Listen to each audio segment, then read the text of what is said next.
Masechet Yebamot Daf Lamed He. Alors, la demande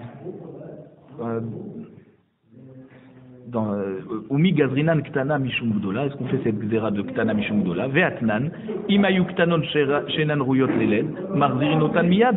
Voici que dans notre Mishnah, on a dit que si ces femmes qui ont été inversées le soir du mariage et que donc elles n'ont pas eu de relation avec leur mari approprié, alors si elles étaient Ktanot et qu'elles ne pouvaient pas tomber enceintes, on les rend tout de suite à leur vrai mari.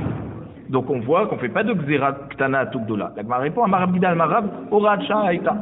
Rav Gidal au nom de Rav nous dit que c'était une Hora'a, c'est-à-dire une halakha qui a été enseignée pour un cas particulier. Mais ce n'est pas à généraliser. Miklal Dahavai, et est-ce que c'est un cas particulier? Voici que c'est enseigné dans la Mishnah comme une halakha psuka pour les futures générations. Dans la Mishnah, qu'est-ce qu'il y a écrit? Shnaim Shekitshu. Il n'y a pas écrit Ma'ase Beshnaim Shekitshu. L'histoire est arrivée avec deux hommes qui se sont trompés. Et là, il y a écrit Shnaim Shekitshu. Ça veut dire, lorsqu'il y a deux hommes qui ont fait donner des kiddushim à deux femmes et que ça a été inversé, d'accord, ils ont une relation avec pas la personne avec qui ils ont reçu les kiddushim, alors voilà, on les sépare du mari pendant 3 mois. Donc, il faut dire, et là, Horaat Sha'a. Donc c'est comme si que c'était un Horaat Sha'a, même qu'il y a écrit Shnaim Shekitshu, parce que Vechilouf Loshria, parce que l'inversion, c'est tellement rare, un cas comme ça où on a inversé les deux femmes. C'est pour ça qu'on n'a pas fait de Gzera de Ktana Tukdola. Mais dans un marché de Znout, alors oui, ça peut être fréquent, et c'est pour ça que Shmuel, il a dit qu'on fait une Gzera de Ktana Tukdola. Lishna Harina Amre. Il y a une autre girsa, d'accord, sur l'enseignement de Shmuel, une autre version. Amar Shmuel a dit Kulan Trichot Lamtin Shosha Chodashim, tout le monde doit attendre 3 mois, d'accord, avant de retrouver son mari. Chutz Migioret ou Meshucheret Gdola. C'est-à-dire, dans tout cas de femme qui divorce, d'accord, ou qui perd son mari, elle doit attendre 3 mois avant de se remarier, parce qu'on craint qu'elle est tombée enceinte et qu'elle ne le sait pas, et que si elle se marie dans les 3 mois, on ne va pas savoir qui est le père.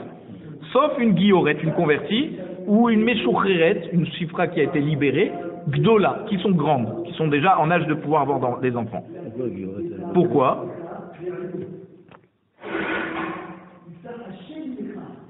Donc quand on a dit Bekulan Trichot Leamtin, c'est des grandes.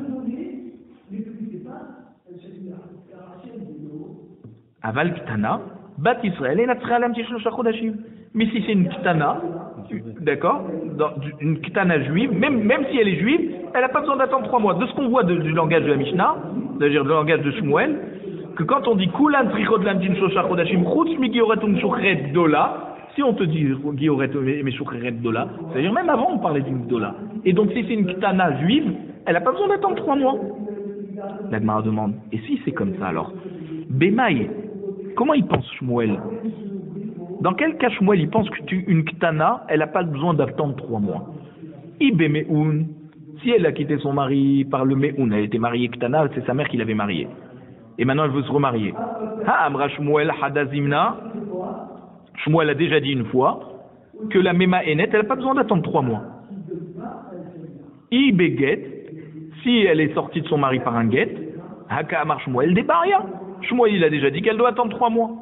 De Amar Shmuel, mais Anabo et Natra Lamtin Shosha Chodashim, Natan Laget, Trichalamtin Shosha Chodashim.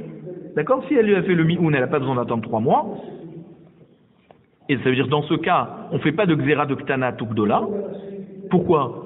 Parce qu'il ne peut pas y avoir de Gdola qui sort de son mari par Me'oun. Me'oun, ça peut concerner qu'une Ktana. Donc on ne peut pas se dire, transposer ce cas dans une Gdola et se dire on va faire l'erreur. Mais non, il n'y a pas de Me'oun chez une Gdola. Par contre, si la petite fille est sortie avec un guet, une Gdola aussi elle sort avec un guet. Là, on fait la Gzera de Ktana Tukdola et donc elle doit attendre 3 mois. Et là, Biznout. Donc on a dit que finalement, quand on parle de cette Ktana, Bat Israël qui ne doit pas attendre 3 mois, c'est Znout. Pourquoi on n'a pas fait de Gzera de Ktana Tukdola? Des Znout Biktana Loshriya. Parce que le Znout, chez une petite fille qui n'a pas 12 ans et un jour, c'est rare. Dans un cas rare, on ne fait pas de Gzera de Ktana Tukdola. L'Agmar demande avant, et alors, Gioret ou Meshucheret, des Shriach Beuznout, l'Igzor? Qu'est-ce que dans la version de Shmuel on dit? Toutes les femmes elles doivent attendre 3 mois, sauf une guillorette, une convertie, ou une chifra meshoucheret gdola. Et attends, là-bas c'est des grandes filles, donc il peut y avoir on devrait faire la xéra là-bas, de leur demander 3 mois de havrana. Et pourquoi Shmuel, dans ce cas, même qu'elles sont grandes, il leur a permis de se marier sans avoir besoin d'attendre 3 mois. Une guillorette et une meshoucheret gdola. Vous, des Amar et Rabbi aussi. L'Agmar nous dit parce que Shmuel il pense comme Rabbi aussi.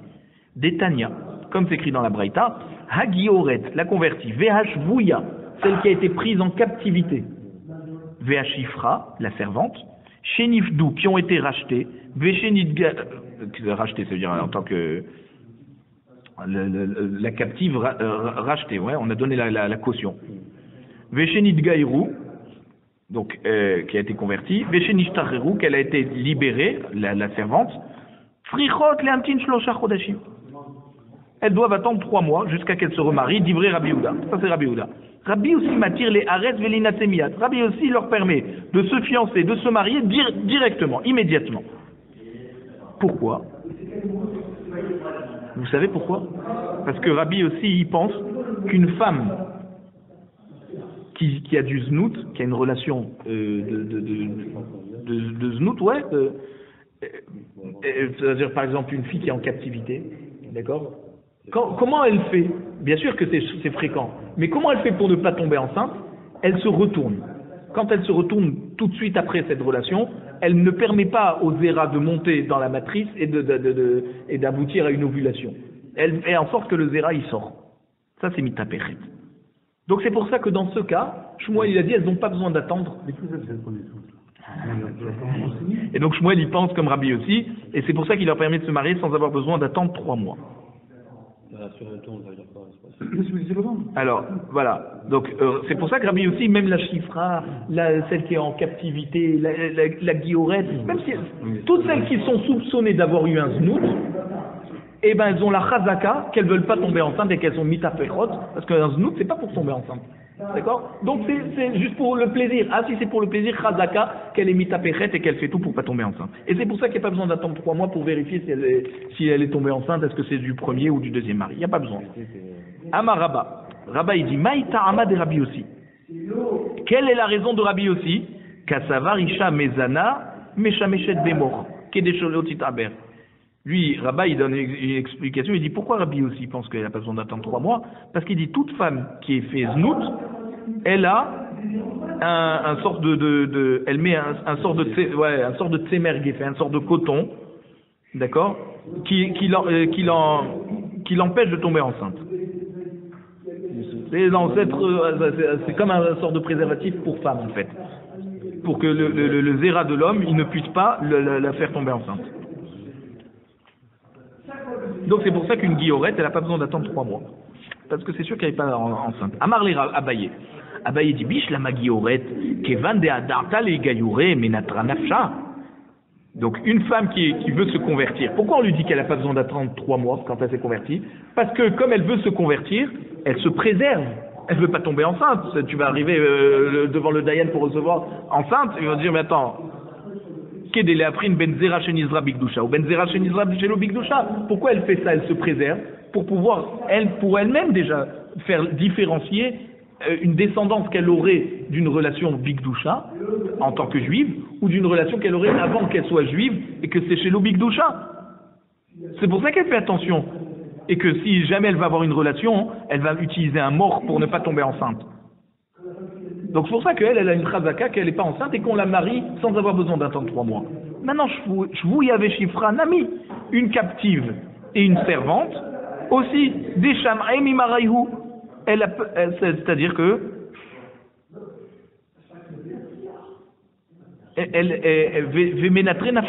elles font attention. Pourquoi? Parce qu'elles ont toujours l'espoir ou d'être libérées en tant que servantes ou d'être rachetées en tant que captives. Donc elle fait attention de ne pas avoir de relation qui risque de la faire tomber enceinte. Et là, mais une chifra qui a été libérée parce que son patron, son maître ou sa maîtresse, ça veut dire la famille qui l'embauche en tant que chifra, ils lui ont cassé une dent ou alors ils lui ont crevé un œil. Ça, c'est des coups qui peuvent arriver comme ça soudainement et que d'emblée, dès que ça arrive, elle doit être libérée. Alors ça, c'est pas possible. On peut pas dire qu'elle s'est préservée, qu'elle s'est gardée pour pouvoir avoir une différence entre Zera Bigdusha, Shelo Bigdusha. Elle a été libérée de manière soudaine. Donc c'était pas prévu. Pourquoi dans ce cas, dans ce cas, malgré tout, elle n'a pas besoin d'attendre 3 mois.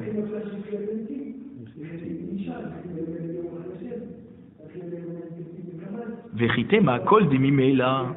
Quand on vient de dire kol, ça veut dire elle modérabi aussi. Ça veut dire toute chose qui peut arriver soudainement, comme par exemple une chifra qui est libérée parce qu'elle a été blessée, on lui a cassé une dent. Alors là, dans ce cas, Rabbi aussi sera d'accord qu'elle doit attendre 3 mois parce qu'elle n'a pas pu se préparer à ça. Tu veux me dire ça? Mais non. Ve'atnan, voici que la Mishnah nous dit, Anoussa, celle qui a été violée, ou Mefuta, celle qui a été séduite. On parle d'une juive, hein. Elle doit attendre 3 mois avant de se remarier. Dit Rabbi Yehuda, d'après Rabbi Yehuda. Rabbi aussi m'attire les arrêts Miyad. Rabbi aussi, il permet tout de suite de se fiancer, de se marier. Tu vois que là, une fille qui est violée, elle pouvait pas se préparer à ça. D'accord? Et malgré tout, même pour quelque chose de soudain, eh ben, elle n'a pas pu, ou mefuta, ça veut dire elle était consentante. Alors que si elle était consentante, c'est pas qu'elle a voulu se préparer à ne pas tomber enceinte. Non, elle était consentante. Donc on voit que même pour quelque chose de soudain, Rabbi aussi continue à penser qu'elle n'a pas besoin d'attendre 3 mois. Donc ne me dis pas que pour quelque chose de soudain, comme la chifra qui est libérée en lui cassant la dent, là Rabbi aussi serait d'accord. Non. Et là, Abaye, alors Abaye il explique, c'est quoi la raison de Rabbi aussi? Que pour la guillorette et la chevouilla et la chifra, elles n'ont pas besoin d'attendre 3 mois. C'est pas parce qu'elles utilisent un mort pour ne pas tomber enceinte. Non. Isha mezana mithapeche. Une femme qui a une relation de znout, elle se retourne tout de suite après la relation pour que le zera sort, d'accord, et qu'elle ne tombe pas enceinte. Chez l'otitaber, pour ne pas tomber enceinte. Et donc, comme c'est quelque chose qui ne demande pas un gros effort, alors Chazaka qu'elle l'a fait cet effort et qu'elle ne veut pas tomber enceinte, d'après Rabbi aussi, elle n'a pas besoin d'attendre 3 mois, elle se marie tout de suite. Veidar, alors Rabbi Yehuda qui dit qu'elle doit attendre 3 mois, comment il pense lui? Et comme c'est un geste technique, peut-être qu'elle l'a mal fait et qu'elle risque de tomber enceinte, même si elle a été mitapechet, et donc elle risque de tomber enceinte et on ne saura pas qui est le mari, donc elle doit attendre 3 mois. On a dit dans la Mishnah, Veimayu Kohanot. Si ces femmes, c'était des Kohanot, quand on s'est trompé, d'accord, on a inversé les femmes, alors elles ne peuvent plus manger la trouma. La Gemara nous dit, Kohanot in Israélite lo. Si c'est des filles Kohanim qui se sont mariées à des Kohanim, comme elles ont eu une relation extra-conjugale, même si c'était sans le savoir, parce qu'elles pensaient avoir une relation avec mon mari, une femme qui a eu une relation extra-conjugale, elle est interdite à son mari quand il est Kohen, même si c'était involontaire. Mais une Israélite, donc qui est pas, ça veut dire une Bat Israël qui s'est mariée avec un Kohen, elle n'est pas assour à son mari. Nagmar nous dit non. Ema imayu neche Kohanim. Ça veut dire c'est pas seulement des filles Kohanim qui se sont mariées avec des garçons Kohanim qui sont interdites à leur mari lorsqu'elles ont une relation extra-conjugale, même involontaire. Il faut dire imayu neche Kohanim. Si ce sont des femmes de Kohanim, ça veut dire même une fille Israël qui s'est mariée avec un Kohen et qui a été violée, elle reste assoura à son mari. D'accord? Alors, Neche Kohanim, Neche Israélim, lo. Tu veux me dire que quoi alors? Seulement les femmes des Kohanim, elles sont interdites à leur mari, mais les femmes Israël, si leur mari est Israël, et qu'elles ont été violées, elles ne sont pas interdites à leur mari. Et donc, si elles ne sont pas interdites à leur mari, elles ne sont pas aussi interdites à se marier avec un Kohen lorsque le mari meurt. Amram. Voici qu'il a dit à Amram, Hamilta, c'est quoi Hamilta? Ce dîne qu'on va voir plus tard. Amarlan, Rav Shechet, c'est Rav Shechet qui nous l'a enseigné. Ve'anharinu le'ainin, et il nous a éclairé les yeux, mimatnitin, en nous amenant une preuve de notre Mishnah. Et il nous a dit comme ça. Eshet Israël shene ensa, Afalpi shemuteret li barla, psura la keuna. Donc une fille d'un mari Israël, une femme d'un mari Israël qui a été violée, même qu'elle est permise de revenir avec son mari, si son mari meurt, pas dit la divorce, parce que c'est une femme divorcée, de toute façon elle ne peut pas aller chez un Cohen. Mais si son mari meurt, eh ben elle n'aura pas le droit de se marier avec un Cohen comme n'importe quelle veuve. Pourquoi? Parce qu'elle a été un jour violée.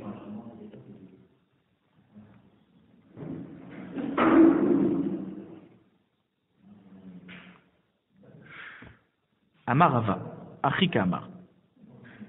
Donc en fait, de l'envoi que quoi? Que même une femme Israël qui a été violée, elle est sous la keuna. Pas comme on avait dit, Neche Kohanim in et Neche Israëlim lo. Non, même Neche Israëlim, elles sont interdites à la keuna. Alors il répond Rava, il dit Achika Amar. Ima yu kohanot, si c'était des filles de famille Kohanim, Nesuot les Israël, mariées à des garçons Israël, Nifselu minatruma de Beneshayu. Alors si leurs maris sont morts sans qu'elles ont eu d'enfants, donc là une fille Cohen qui était mariée avec un Israël, qui est morte sans enfant, elle retourne chez son père et elle peut à nouveau manger de la trouma. Ah, si il y a eu erreur d'accord, entre le khatan et la kala, ils se sont inversés, il y a eu inversion. Nifselu minatruma de Benishayou. Elles sont interdites de pouvoir revenir chez leur père manger. Elles peuvent retourner chez leur père, mais elles ne pourront pas remanger la trouma comme n'importe quelle femme femme kohénette qui était mariée avec un Israël et qui est morte sans enfant. Adran alar arba achin. Voilà, elle a été nifsela la keuna. Et donc elle ne peut pas manger la trouma. Nagmar nous dit, la Mishnah nous dit comme ça, nouveau perek, acholetz les bimto. Alors,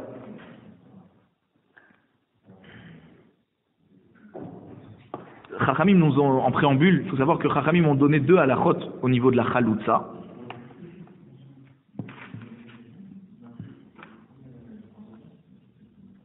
C'est que celui qui a donné la chalitza, il ne peut pas se marier avec des proches de cette femme. Et elle ne peut pas se marier avec des proches à lui. Et en plus, elle ne peut pas se marier avec un Kohen. Une chaloutza, elle ne peut pas se marier avec un Kohen.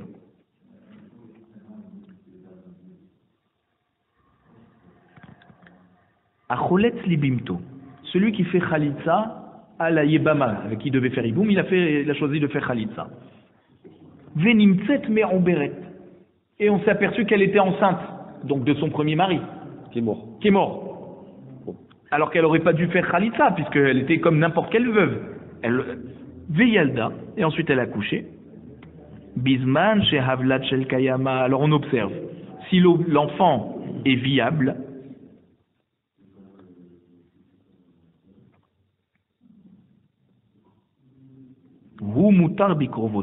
celui qui a donné donc par erreur la khalitza, alors qu'il n'aurait pas dû, mais il ne savait pas qu'elle était enceinte, il a le droit de se marier avec les proches de cette femme.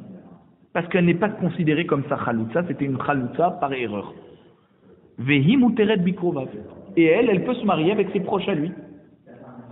Velo psala mina keuna. Et elle n'est pas considérée comme une khalitza qui la rend interdite à se marier avec un Kohen. Donc c'est vrai qu'il y a eu le tekes de la khalitza, mais il est annulé. Chachamim ne l'ont pas annulé parce qu'il n'avait pas eu de nécessité. Par contre, en avlad shel kayama, si l'enfant n'a pas survécu, et donc on s'aperçoit que finalement qu'il n'y a pas eu de descendance.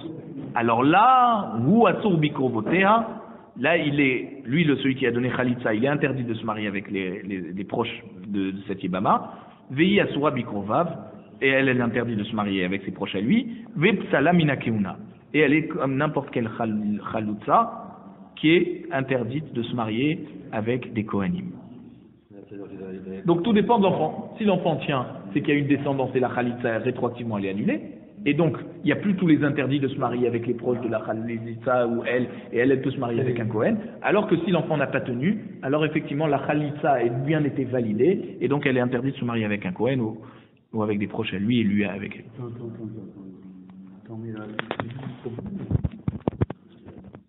La Mishnah elle dit comme ça, Hakonet et Yebimto, celui qui fait donc rentrer chez lui à la maison la Yebama, donc il lui fait le hiboum dans les 3 mois de la mort de son frère, Venimtet me'uberet veyalda. Et donc on s'est aperçu qu'elle est enceinte et elle a accouché.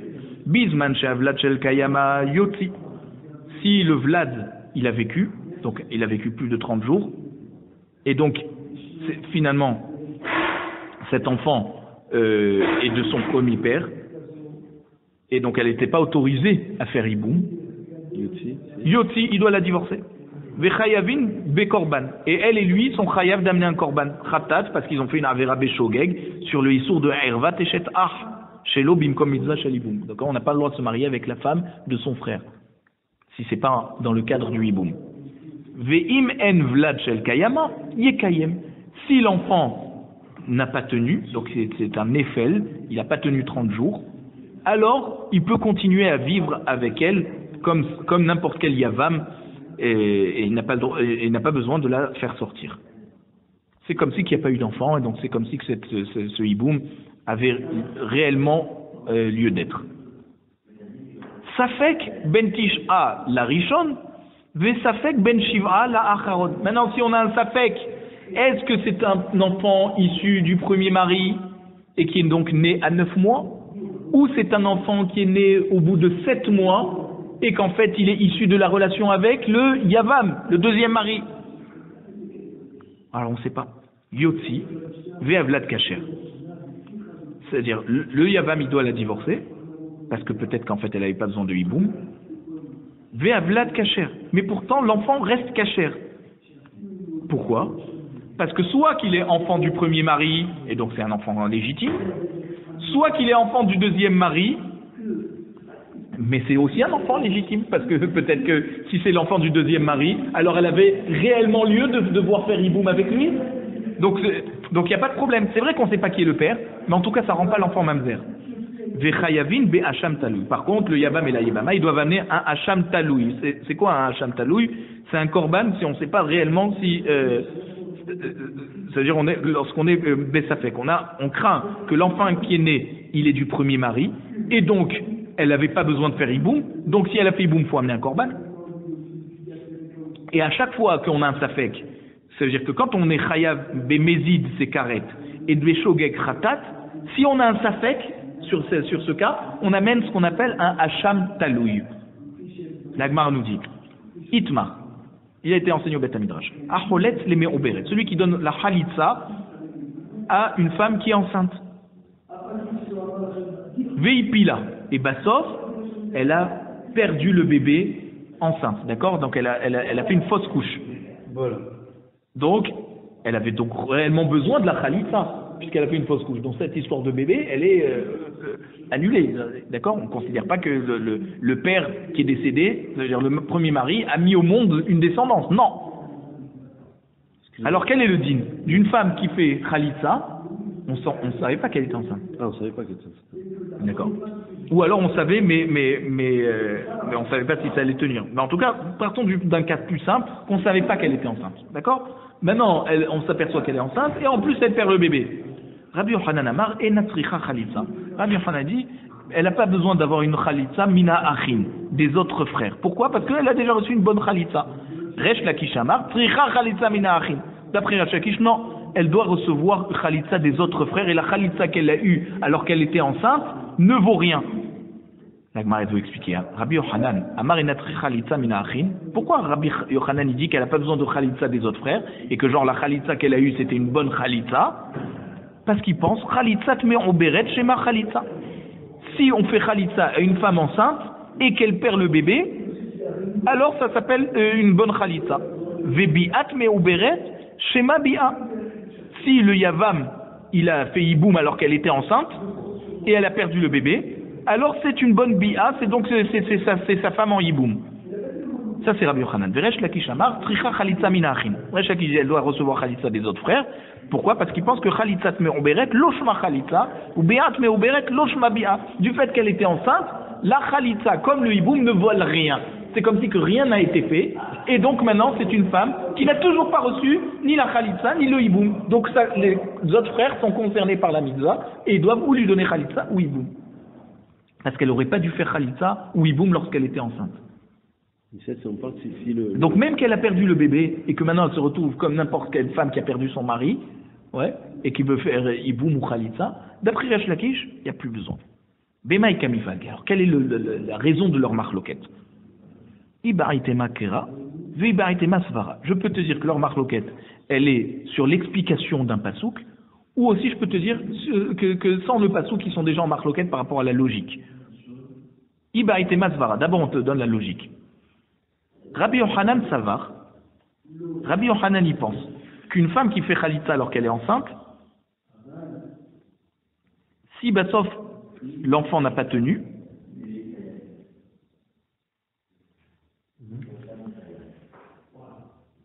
et donc pareil pour une femme qui est enceinte et qui fait khalitza à ce moment-là, et on ne sait pas si l'enfant va tenir ou pas. Quand elle est enceinte, tant qu'elle n'a pas accouché et que l'enfant a vécu, on ne sait rien.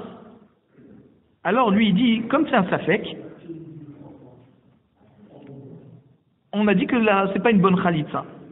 Mais Imiavo Eliyahu Veyomar, si Eliyahu Hanavi viendrait et qui nous dirait que cet enfant qui est dans le ventre de sa mère là, il va mourir. Il va y avoir une fausse couche. Milav bat khalitza veibumhi, n'est-ce pas que sa khalitza et son iboum seraient validés si Eliyahu Hanavi viendrait nous enlever le safek concernant cet enfant? Hashtanami. Alors pareil ici aussi. Tiglé milta les mafréa. Regarde ce qui se passe rétroactivement. C'est-à-dire, au moment où elle a fait khalitza, c'est vrai elle était enceinte. Mais si elle a perdu l'enfant après, alors considère que rétroactivement elle n'était pas enceinte. Puisque c'est la même conséquence aujourd'hui, il n'y a pas d'enfant, il n'y a pas de descendance. Donc elle doit refaire khalitza.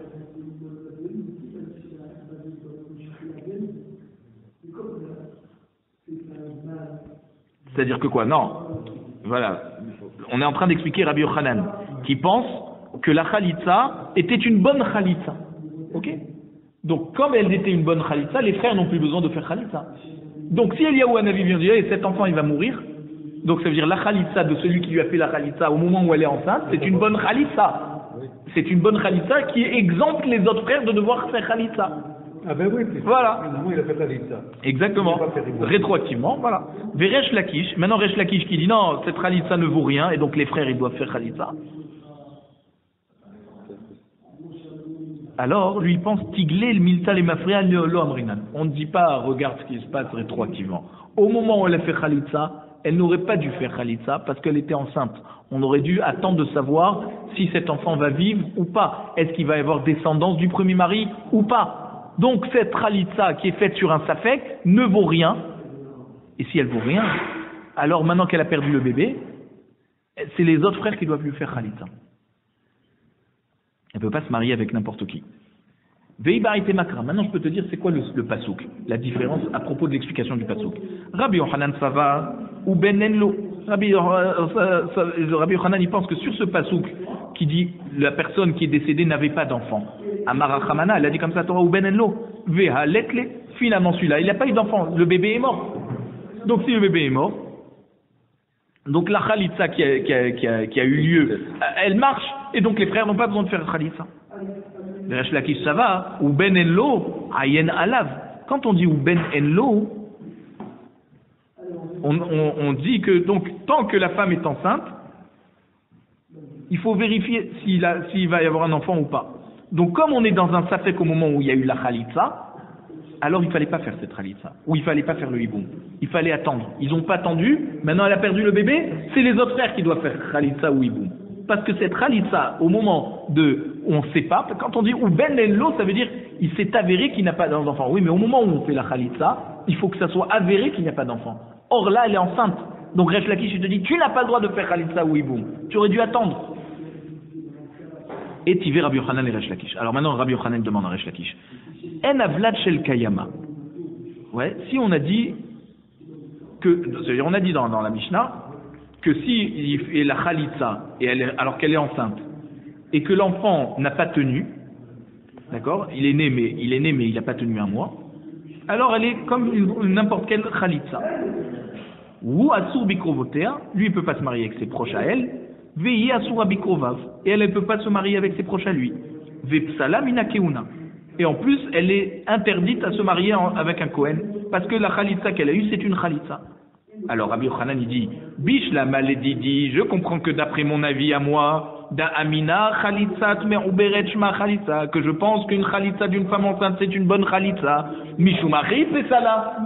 C'est pour ça que quand elle a perdu le bébé après un mois qu'il est né, il n'a pas vécu l'enfant, ouais, eh ben elle est assoura à la gueule, parce que c'est une vraie Khalitsa. Et là, les didars, d'après toi, Resh Lakish, d'Amrat Khalitsa, Me'uberet Loshma Khalitsa, qu'une femme enceinte qui fait Khalitsa, ça s'appelle pas Khalitsa, et donc les autres frères, ils doivent le faire. Amaït Salamina Keuna, si tu dis que les autres frères, ils doivent lui faire la Khalitsa, tant qu'ils lui ont pas fait la Khalitsa, c'est comme si c'est une veuve normale, et donc elle est pas psoula à un Kohen. Amarlé, il lui répond, Resh Lakish, Midera Banan, Vela Humra Be'alma. Il dit, quand on a dit dans la Mishnah qu'elle est psoula la keuna, c'est pas parce qu'elle est indigne de chalitza. Non, la chalitza d'une me'oberet, moi je continue à penser que c'est pas une chalitza. Elle est juste psoula midra banan. Et c'est une khumra que Chachamim ils ont dit. Que malgré que la chalitza, ça veut dire elle ne vaut rien et que c'est les autres frères qui doivent lui faire chalitza, comme ça j'explique la Mishnah, moi, il dit Resh Lakish, Chachamim ont quand même interdit cette femme à la keuna pour pas que les gens se trompent et qui vont dire, ah, elle a reçu la Khalitsa, et malgré tout, elle se marie avec un Kohen. Donc une Khalitsa, elle a le droit de se marier avec un Kohen. Pour arriver à éviter ces erreurs, la Mishnah te dit, elle est psoula la keuna. Mais la Khalitsa, effectivement, elle vaut rien, d'après Resh Lakish. C'est les frères qui doivent lui faire Khalitsa. Ika de Amré. Il y en a qui expliquent différemment. Ils disent que c'est Resh Lakish qui a posé la question à Rabbi Yochanan, pas Rabbi Yochanan à Resh Lakish. Itivé Resh Lakish et Rabbi Yochanan. Il dit à Resh Lakish et Rabbi Yochanan, dis-moi, En avlat shel kayama hu asur bikrovotea ve asur bikrova ve tsalamina keuna. On a dit dans notre Mishnah que si l'enfant n'a pas tenu un mois, alors lui, donc celui qui a fait la khalitza, il est interdit avec les proches à elle est interdite avec ses proches à lui, et en plus elle est psoula mina keuna. Donc il dit comme ça, Resh Lakish, Bishlama ledidi da amina khalitzat me'uberet loshma khalitza. D'après moi qui pense qu'une khalitza d'une femme enceinte ne vaut pas une khalitza, ne vaut rien, et donc les frères ils doivent lui refaire khalitza. Hay nous dekatane psalamina keuna. Ça veut dire je comprends que la Mishnah on te dit qu'elle est psoula mina keuna. Pourquoi? Parce que même cette khalitza n'est pas une khalitza, mais malgré tout, Chachamim ont fait la khumra de l'interdire au Kohanim pour ne pas que les gens vont considérer qu'une femme qui a reçu déjà la khalitza, elle est autorisée au Kohanim. Mais c'est vrai qu'en fait cette khalitza ne vaut rien. Vele khumra, c'est Chachamim qui ont été mahmir. Velo katane enatricha khalitza mina achin. Ah, et pourquoi dans la Mishnah on n'a pas dit qu'elle n'a pas besoin de recevoir khalitza mina achin? C'est parce que elle a besoin. C'est-à-dire que puisque d'après moi, une khalitza d'une me'uberet n'est pas une khalitza, donc elle a besoin de recevoir khalitza des frères. Et c'est pour ça que la Mishnah n'a pas dit elle n'a pas besoin de recevoir khalitza des frères, parce qu'elle a besoin, et donc c'est comme moi. Et là, le didar, d'après toi, Rabbi Yochanan, qui pense que la khalitza d'une femme enceinte vaut une khalitza, et donc les autres frères n'ont pas besoin de lui faire khalitza. Ah, enatricha khalitza mina achim, la Mishnah aurait dû nous dire qu'elle n'a pas besoin de khalitza des autres frères. Et donc là, on aurait, donc nous, on sait que la khalitza, donc d'après, ça veut dire toi, Rabbi Yochanan, qui pense que c'est une bonne khalitza. Si c'est une bonne khalitza, alors le Tana aurait dû nous préciser. Pourquoi on leur demande pas d'attendre? Oui, la Mishnah parle qu'il n'a pas attendu. Pour X raisons, ou il ne savait pas, ou il était trop pressé de faire Iboum avec elle. Il ne voulait pas être bloqué. Elle voulait se marier avec quelqu'un d'autre. Il n'avait pas attendu 3 mois pour faire Khalitza. Fais-moi vite Khalitza, moi j'ai déjà rencontré quelqu'un d'autre.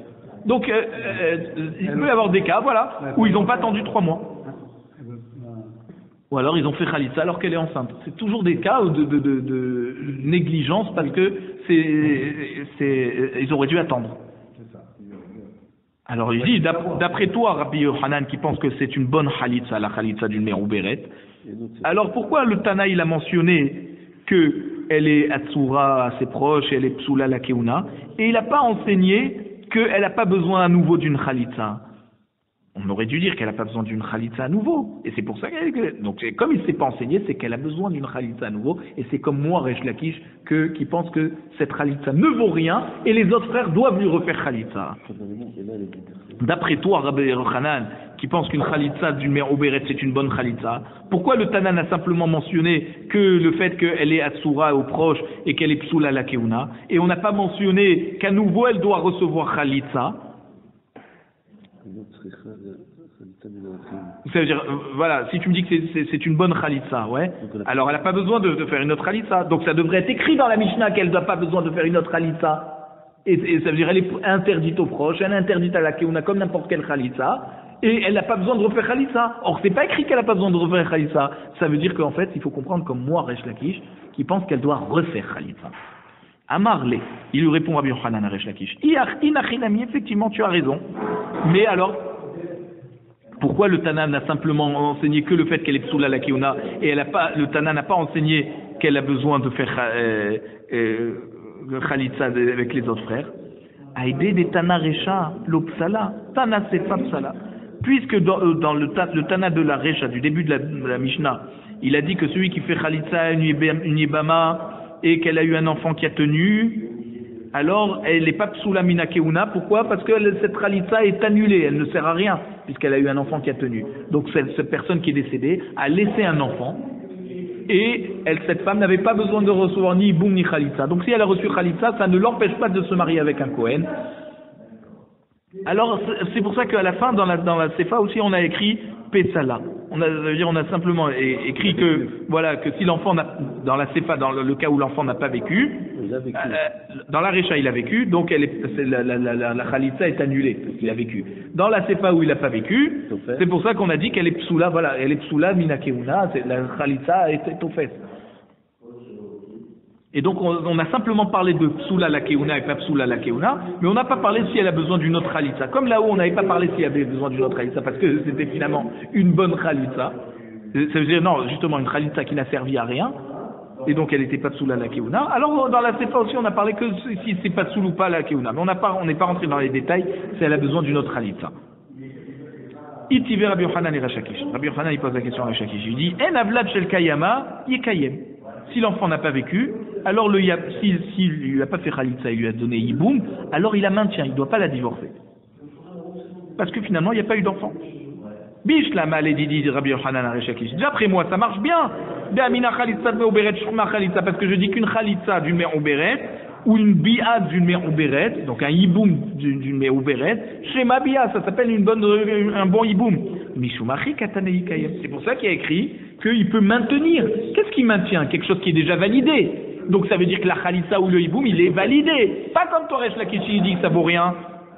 Et là, les didar d'Amrat khalitsa me'obeyet loshma khalitsa obeyet me'obeyet loshma beya, yarzor ve'ibol ve'ikayem ibele. D'après toi qui dis que ça vaut rien. Alors on aurait dû pas dire il maintient. On aurait dit à nouveau il devrait la reprendre comme hiboum et la maintenir. Ou à nouveau il devrait donner khalitsa. Mais si tu dis que ta khalitsa ou le hiboum il vaut rien, d'après Toresh Lakish, la Mishnah n'aurait pas dû dire si l'enfant n'a pas tenu, alors et qu'il a donné hiboum, il maintient ce hiboum, parce que réellement il y avait eu besoin de ce hiboum. D'après toi qui dis que ça vaut rien lorsqu'on a fait ça enceinte, d'accord? Alors la Mishnah aurait dû dire à nouveau il doit refaire le hiboum et la maintenir.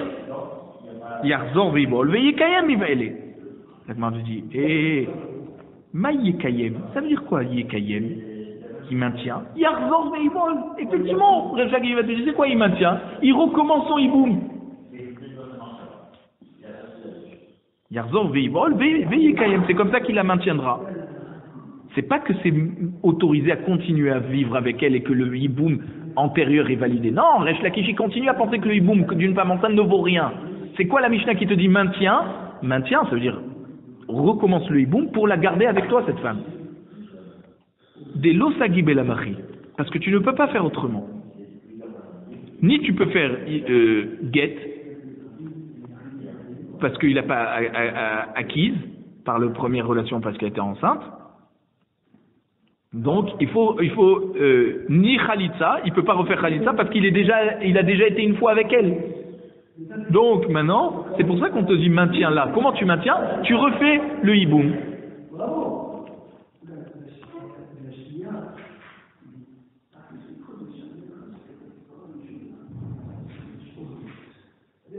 Alors, Ika de Amre. La Gemara nous dit comme ça. Il y en a qui disent que c'est Resh Lakish qui a posé la question à Rabbi Yochanan, et pas le contraire. Et comment il aurait posé la question à Rabbi Yochanan? Itivé, Resh Lakish et Rabbi Yochanan. Il lui pose la question, il dit En avlat shel kayama et kayem. Qu'est-ce qu'elle me dit dans le Mishnah? L'enfant n'a pas tenu, il maintiendra. D'accord? On maintiendra ou la khalitza ou le hiboum. Alors comment il explique Resh Lakish? Il dit Bish la malédie dida mina khalitzat meuberet loshma khalitza ou biat meuberet loshma bi'a. Je comprends d'après moi Resh Lakish qui pense que lorsque la femme est enceinte, ni la khalitza ne marche, ni le hiboum ne marche. Aïno de katane yekayem. Ça veut dire quoi yekayem? Yarzor veivrol veikayem. Il faut qu'il recommence tout. Il recommence le hiboum. Il refait bia avec elle en ayant l'intention de la prendre comme yebama, et c'est comme ça qu'il la maintient. Des losagibé la vachi, parce qu'il ne peut pas faire autrement.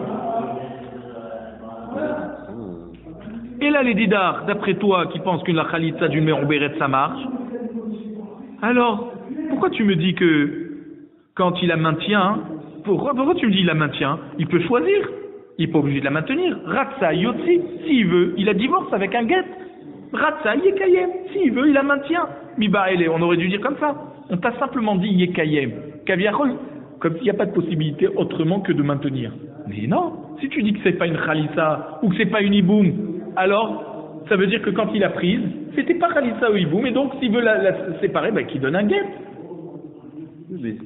Alors Mar dit inachinami, effectivement, il aurait pu donner un guet. Aïdé de Tana Yotzi, Aïdé de Tana Recha Yotzi, Tananami Sefa Yekaye. Puisqu'au début de la Mishnah, on avait dit que si l'enfant a tenu, alors il n'aurait pas dû lui faire hiboum. D'accord? Si l'enfant qu'elle avait, au moment où il a fait le hiboum, il a tenu, ouais, alors il faut qu'il la sorte, le yabam. Parce qu'il n'a pas le droit de se marier avec l'ex-femme de son frère. Elle a donné un enfant à son frère. Non, la Mishnah, quand elle nous dit si l'enfant a tenu, Yotzi, le Yabam, il doit la divorcer, il doit la faire sortir de chez lui. Il peut pas. Donc ça veut dire que quoi? C'est quoi qu'on te dit? Donc comme au début on t'a dit Yotzi, dans la Sefa, quand on te dit que l'enfant n'a pas tenu, Yekayem, ça veut dire là, il peut garder. Mais c'est vrai que s'il veut, il peut la divorcer, quand l'enfant n'a pas tenu. Mais comme au début on t'a dit, sors là, parce que l'enfant a tenu, quand l'enfant n'a pas tenu, on t'a dit, maintiens-la. C'est une manière de te dire, de garder le même la chose. Mais il peut aussi la sortir, effectivement. Tout le chidouche ici, c'est qu'on te dit, tu peux la maintenir. Là où on t'avait dit, tu peux que la dégager. L'Agmara te dit, métivé. La braïta, donc on a enseigné dans une braïta. On va poser une question sur Rabbi Yochanan à partir de cette braïta. À connaître cet yébimto, celui qui fait rentrer chez lui sa femme, ça veut dire sa yébama, il lui fait le hiboum. Venimtset meuberet. Et ensuite on s'est aperçu qu'elle est enceinte. Arezo lotinaset sarata. Donc la rivale de cette femme, d'accord, elle ne peut pas se marier. C'est-à-dire il ne doit pas se marier avec elle. C'est-à-dire pas lui se marier avec elle. Elle attend. La rivale, elle doit attendre. Puisque lui, il a fait hiboum. Normalement, quand tu fais hiboum, la rivale, elle est exemptée. D'accord? La rivale, la deuxième femme de celui qui est niftar, de faire hiboum et khalitza. Puisque une des femmes a fait hiboum. D'accord? On ne fait pas hiboum aux deux femmes de celui qui est niftar. On fait hiboum à l'une, et l'autre, qui s'appelle la tsara, la rivale, elle s'en va, elle se marie à qui elle veut. Qu'est-ce qu'on lui dit? Quand on s'est aperçu qu'après que le hiboum, que la femme est enceinte, qui a eu le hiboum, on demande à la tsara, la rivale, d'attendre avant de se marier. Pourquoi elle attend? Shemaye valad ben kayama, parce que peut-être l'enfant va être viable, et s'il est viable, ça veut dire que la personne qui est niftar a eu un enfant, a eu un descendant. Et donc voilà, elle est dégagée. Et voilà, donc elle est voilà.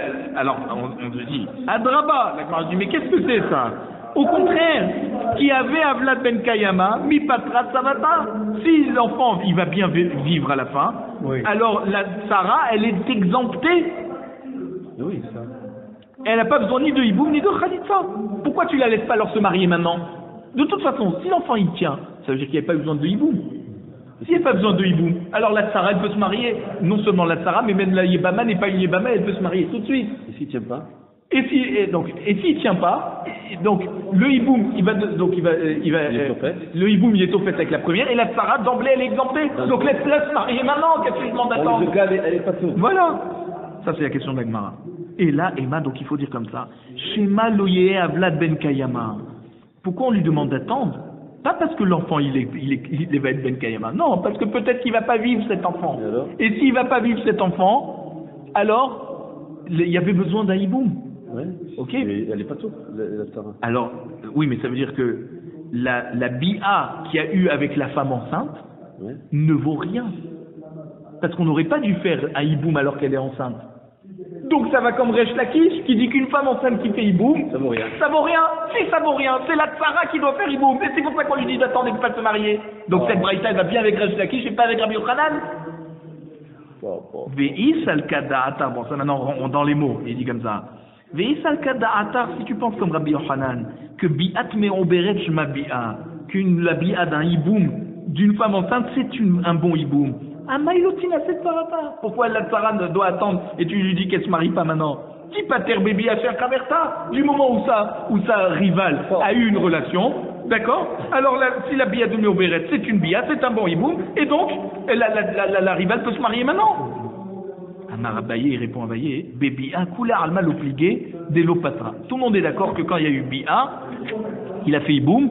Même Rabbi Yochanan, il est d'accord avec Resh Lakish que la bi'at me'oberet n'est pas une bi'a, et donc elle n'exempte pas ni elle ni la tsara du hiboum. Qui pligé ba khalitza. Quand c'est qu'il y a la marloquette, c'est sur khalitza. Rabbi Yochanan savar khalitzat me'oberet shma khalitza. Donc Rabbi Yochanan, il pense que la khalitza d'une femme enceinte est une khalitza. Bi'at me'oberet lo shma bi'a. Par contre, la bi'a de hiboum d'une femme enceinte n'est pas bi'a. Resh Lakish savar, et Resh Lakish y pense, me'oberet lo shma bi'a. Donc la bi'a du me'oberet n'est pas une bi'a, mais par contre, khalitzat me'oberet, aussi lo shma khalitza. Resh Lakish dit, même la khalitza d'une me'oberet n'est pas. Donc sur bi'a, ils sont d'accord. Leur marloquette, c'est sur khalitza. Que khalitza, d'après Rabbi Yochanan, c'est une bonne khalitza lorsque la femme est enceinte. Et Resh Lakish te dit de même que la bi'a n'est pas une bonne bi'a, même la khalitza n'est pas une bonne bi'a. Mais n'est pas une bonne khalitza, excusez-moi. Pourquoi tout ça? Parce qu'on craint que l'enfant ne va pas tenir. Et si l'enfant ne va pas tenir, alors la tsara, elle a besoin de hiboum. Ah, tu vas me dire, il y a eu bi'a? Oui, mais Rabbi Yochanan et Resh Lakish sont d'accord pour dire qu'elle vaut rien cette bi'a. C'est pas un hiboum. Donc on demande à la tsara d'attendre. Mais par contre, s'il y a eu khalitza, c'est pour ça que la Braïta là-bas nous dit, elle nous parle que d'une bi'a. C'est-à-dire qu'est-ce qu'elle nous dit la Braïta là-bas? Elle nous dit à connaître septième bimto, venimtset meoberet, arezo lotinase tsarata shema, loye avlad ben kayama. On avait corrigé, on avait que là-bas on parlait que d'un hiboum. On ne parlait pas d'une khalitza, d'une meoberet. Pourquoi? Parce que là-bas c'est enseigné au nom de tout le monde. Pourquoi? Parce qu'en fait il n'y a pas de marloquette entre Rabbi Yochanan et Resh Lakish sur la bi'a. Tout le monde est d'accord. Tout le monde est d'accord que c'est pas un bon hiboum quand elle est enceinte. Hiboum, ça veut dire bi'a. Voilà, bi'a. Mais khalitza, c'est là où il y a la marloquette. C'est pour ça que la Braïta là-bas, elle parlait pas de khalitza.